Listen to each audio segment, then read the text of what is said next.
Fala, meus amigos, meus irmãos. Peraí, eu acho que você está esperando. Fala, gente boa! Como vocês estão? Espero que bem.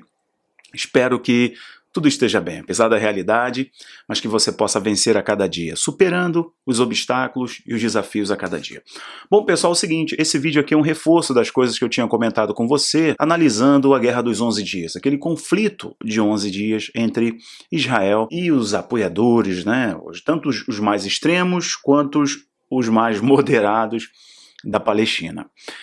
Nós vimos muitas coisas acontecerem e eu tentei fazer uma timeline com você, toda a parte histórica, falar da política interna, né, falar do desenrolar, o sistema de defesa de Israel, depois falar também sobre os vencedores, entre aspas, desse conflito. E eu sinalizei que quem mais capitalizou foi o próprio Hamas, e de tabela, né, apoiado pelo Irã. Pois nesse vídeo aqui eu vou pincelar algumas coisas que estão acontecendo e uma fala dos apoiadores da causa, tá? Vou evitar alguns termos aqui, estão proclamando o Dia da Fúria. E eu decidi fazer esse vídeo, né, sobre esse Dia da Fúria e te dar um panorama, né, falar também da Alemanha, daquele templo ecumênico na Alemanha, um templo cristão, muçulmano e judaico juntos na Alemanha, em Berlim. Eu já fiz vídeo explicando, mas vou falar para você o que está acontecendo lá também. Mas falando sobre Israel, disse para você que, embora o conflito dos 11 dias tenha acabado, o embate nas ruas, a tensão nas ruas, nos bairros mistos e o medo provocado por grupos mais extremos que atuaram ali e agora pregando isso nas ruas ia se intensificar, não ia parar a princípio. E eu vou comentar com você de uma publicação de uma organização ali conclamando o Dia da Fúria. Há uma outra publicação também que eu não vou colocar aqui, mas tudo que eu falar para você, se você me der o crédito aqui da confiança, vai na descrição do vídeo, lá no final tem links, e tudo que eu falar vai estar nesses links lá embaixo. Eu só não vou colocar por causa da censura da plataforma e eu posso ser cerceado de algum modo. Então eu vou falar com você aqui e vou pedir para você conferir indo nos links, tá bom? Geralmente coloco muitos prints, notícias, matérias, mas não vou fazer isso porque estou falando aqui dia de fúria e tal, então posso ter problema. Então, pessoal, uma publicação dos apoiadores da causa, né, conclamando o dia de fúria. Embora tenham colocado dia 28 no banner, nessa conclamação, para que possam agir os apoiadores da causa, né, assim como o pessoal lá do Hamas, pegando pequenos, né, vestido como o terror, sabe, tá? E muito sério isso, não sei se você viu essa imagem é pesada, mas é uma realidade, e eu quero mostrar para você aqui o que você tem que saber resolver aí no seu entendimento, né, no trato dessa questão de Israel. Gente, eles não querem a paz, tampouco se trata de Gaza. Eles querem Jerusalém, eles querem definitivamente Jerusalém e o Monte do Templo. Em hipótese alguma, eles querem que toque no status quo, que eu já expliquei para você do que se trata. Em hipótese alguma, eles querem a presença de judeus ali no Monte do Templo, e em hipótese alguma, eles querem dar a margem a um templo, ou acesso dos judeus ali no Monte do Templo, em Aqsa, vamos colocar assim, Al-Sharif, que é o complexo como um todo, mas eles falam muito de Aqsa, mas é Al-Sharif, que é todo o complexo do Monte do Templo. Então, essa ação, esse pedido dos defensores da causa, que tem em paralelo, a gente tem a mídia do mundo, né? Essa mídia esquerdista do mundo, eles têm a maioria do Congresso norte-americano, do Senado também, né? A mídia toda bebeu dessas águas, mas quando você analisa até fóruns, organizações, institutos que tentam entender a dinâmica dos conflitos no Oriente Médio, principalmente o conflito entre israelenses e palestinos, eles chegam à conclusão de que, de fato, não se trata de paz, se trata de um interesse muito claro sobre Jerusalém e Monte do Templo. É isso, né? Além de algo mais sério que, infelizmente, eu não vou falar aqui, mas se trata de eliminar, sabe, Não, tem um lado lá da Palestina e tem o outro, então é eliminar o outro lado, você entende isso?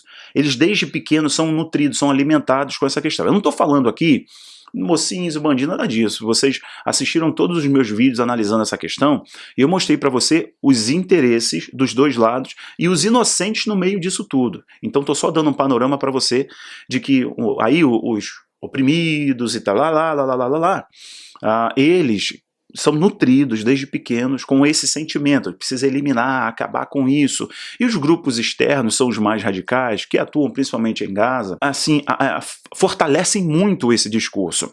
Então esse dia do ódio, é a primeira coisa que eu vou falar com você, proclamaram para acontecer, o banner para acontecer no dia 28. O link está lá embaixo para você entender o que eu estou falando, tá?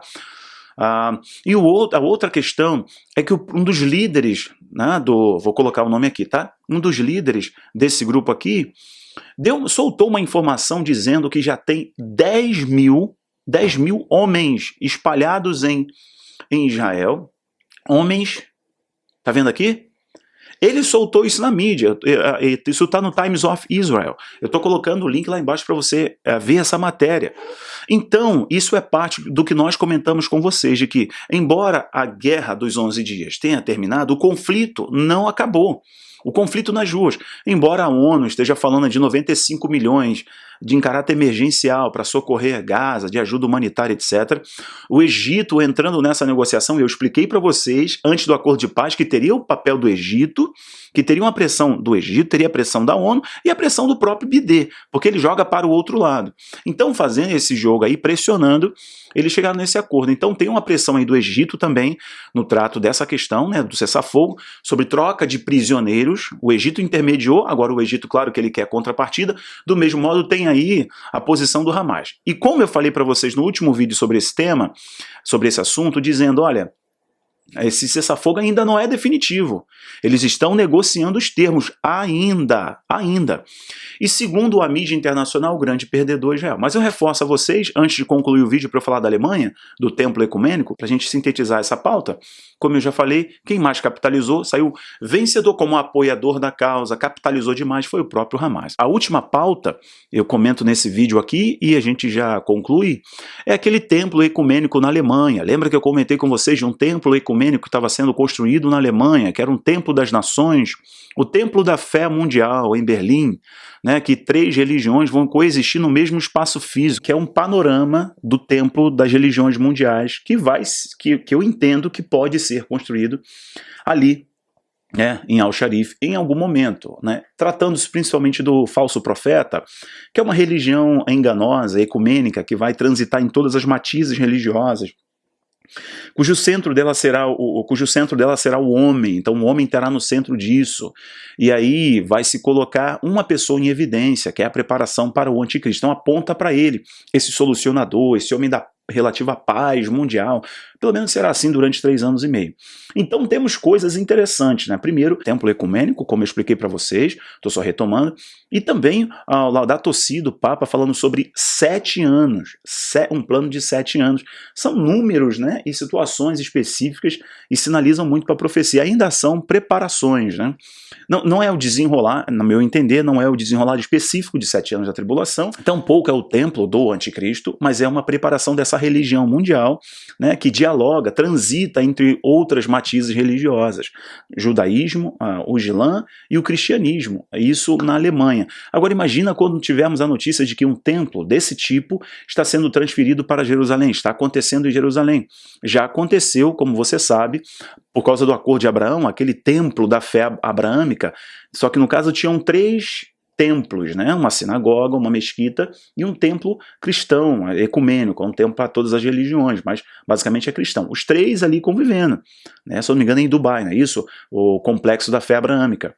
Então agora nós estamos vendo acontecer na Alemanha. Esse modelo está se espalhando e essa é a visão deles, que se espalhe pelo mundo, em que aí eles vão derrubar as fronteiras religiosas, tá?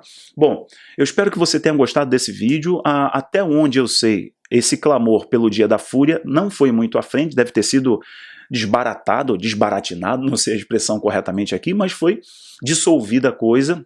Apesar de embates nas ruas, eles estão segurando um pouco por causa desses acordos aí, dessas negociações do cessar-fogo. Espero que você tenha entendido, vamos ficar de olho nessa questão, que é muito importante, né, tanto do ponto de vista humano, né, vamos orar pela paz, mas também pelo ponto de vista escatológico e profético. Preste atenção também nesse último assunto que eu coloquei, desse templo ecumênico sendo espalhado pelo mundo inteiro. Já temos o parlamento, o concílio mundial das religiões, etc. O Papa Francisco tem sido fundamental para isso. Obrigado pelo seu apoio, seu suporte é fundamental. Se você gostou desse vídeo, comenta, deixa o seu like, se inscreve, compartilha, é muito importante. Muito obrigado, um abraço, tchau, tchau.